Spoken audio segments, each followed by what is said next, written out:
दुर्ग से हमारे साथ हमारे सहयोगी सुबोध तिवारी जुड़ चुके हैं। सुबोध जी, आपसे पूछना चाहेंगे, धान खरीदी से ठीक पहले 7 कर्मचारियों को बर्खास्त किया गया है जो अनुपस्थित थे कार्यक्रम के दौरान जो है, इसमें क्या कुछ जानकारी निकलकर सामने आ रही है और इसके साथ ही ऐसी कौन सी खबरें हैं जो आज दिन भर दुर्ग में सुर्खियों में रहने वाली है? देखिए सिल्वी जी, बड़ी बात है कि राज्य शासन योजनाओं के अनुसार अपने कैलेंडर पे कब किस तिथि पे क्या करना है यह तय करती है, मगर जब जमीनी हकीकत यानी कि तैयारियों प्रक्रियाओं के बारे में बात करें तो उस पर कई बार वह असफल साबित होती है। धान खरीदी को लेकर अगर बात करें तो राज्य में जितने भी सहकारी समितियां हैं उनके कर्मचारियों के द्वारा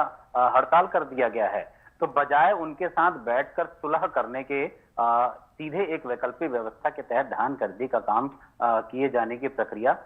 सभी जिलों में लगभग शुरू कर दी गई थी। जिससे कि मेरे से पहले गरियाबंद के संवाददाता ने बताया कि धान खरीदी का जो प्रक्रिया है वो बदहाल है। ठीक उसी तरह अगर मैं दुर्ग जिले के बारे में बात करूं तो यहाँ 13-14 नवंबर की तारीख के टोकन काट दिए गए किसानों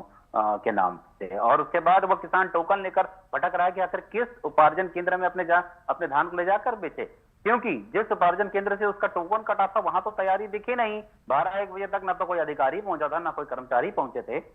और न ही किसी तरह का कंप्यूटर में किसी तरह का कोई सॉफ्टवेयर इंस्टॉल था कि मौजूद कोई व्यक्ति उस इंस्टॉल्ड सॉफ्टवेयर से इनके धान की खरीदी कर ले। तो ऐसी बहुत सी अनियमितताएं देखी गई। साथ ही कुछ धान केंद्रों में बात करें तो वहां कहीं रंगाई पुताई चल रही थी, तो कहीं लाइट लगाए जा रहे थे, कहीं सीसीटीवी कैमरे ठीक किए जा रहे थे, और यहां तक कि साफ सफाई तक नहीं था। पुराने पड़े जो भूसे होते हैं, धान का जो भूसा होता है, वह तक हटाए नहीं गए थे। और ऐसी स्थिति में वैकल्पिक व्यवस्थाओं के साथ जिला सरकार के द्वारा, जिला प्रशासन के द्वारा धान खरीदी के काम को शुरू करना एक बड़ी बात है। बड़ा लेकुना, बड़ी असफलता दिखाता है कि प्रशासनिक अधिकारी किस तरीके से राज्य शासन की योजनाओं को पलीता लगाने में लगे हुए रहते हैं। वे बात कुछ और करते हैं और जमीनी हकीकत कुछ और होती है। यह स्थिति यहाँ के 2 दर्जन से भी ज्यादा धान समितियों में देखने को मिली। वैकल्पिक व्यवस्था पूरी तरह से फेल नजर आई। सॉफ्टवेयर कहीं पर इंटरनेट नहीं होने की वजह से सॉफ्टवेयर काम नहीं किया, तो कहीं पर सर्वर डाउन होने की वजह से किसानों के टोकन भी नहीं कटे। ऐसी स्थिति में बड़े बड़े जो दावे किए जा रहे थे धान खरीदी को लेकर, वह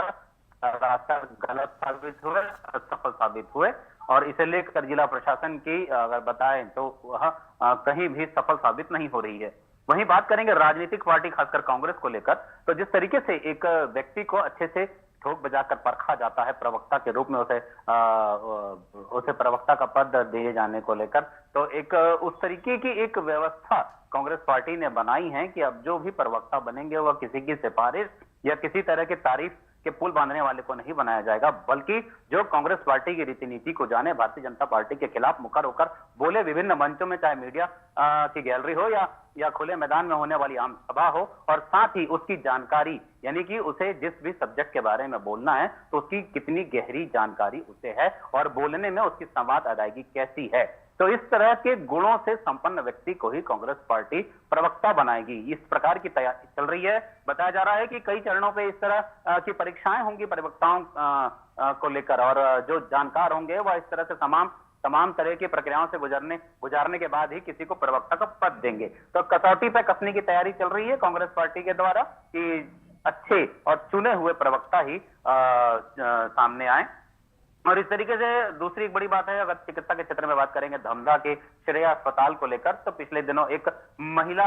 जिसके गिरने से उसके हिप्स में चोट लग गई थी, हड्डी में चोट लगी थी, उसका ऑपरेशन किया गया, और जब मामला गंभीर हुआ तो श्रेया अस्पताल, जो कि एक निजी अस्पताल है, उसके डॉक्टरों, उनके कर्मचारियों के द्वारा बिना परिजनों को बताए उसे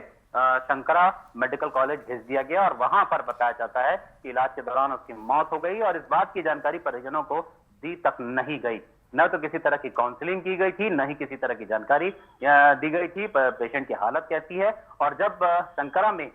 उनके परिजन ढूंढते ढूंढते पहुंचे, तब उन्हें पता चला कि उनके परिवार का एक सदस्य मृत्युशैया पर लेटा हुआ है। और जब इसकी शिकायत सीएमएचओ से की गई तो सीएमएचओ और कलेक्टर के दिशा निर्देश पर जांच समिति बनाकर इसकी इसके बारे में पूरी पतासाजी की जा रही है और साथ ही यह बताया जा रहा है कि आने वाले समय में हो सकता है कि ऐसे डॉक्टरों जो इस तरह के निजी अस्पताल खोलकर उटपटांग किसी भी तरह के इलाज को अंजाम देते हैं, जिससे कि मरीज की मौत हो जाती है और उसके बाद जिम्मेदारी लेने वाला भी कोई खड़ा नहीं होता, तो उनके खिलाफ कड़ी कार्रवाई की जा सकती है, यहां तक कि अस्पताल का लाइसेंस भी रद्द किया जा सकता है। तो इस तरह की जानकारी अभी फिलहाल दुर्ग जिले में देखने को मिल रही है। जी सुबोध जी, तमाम जानकारियों के लिए आपका धन्यवाद।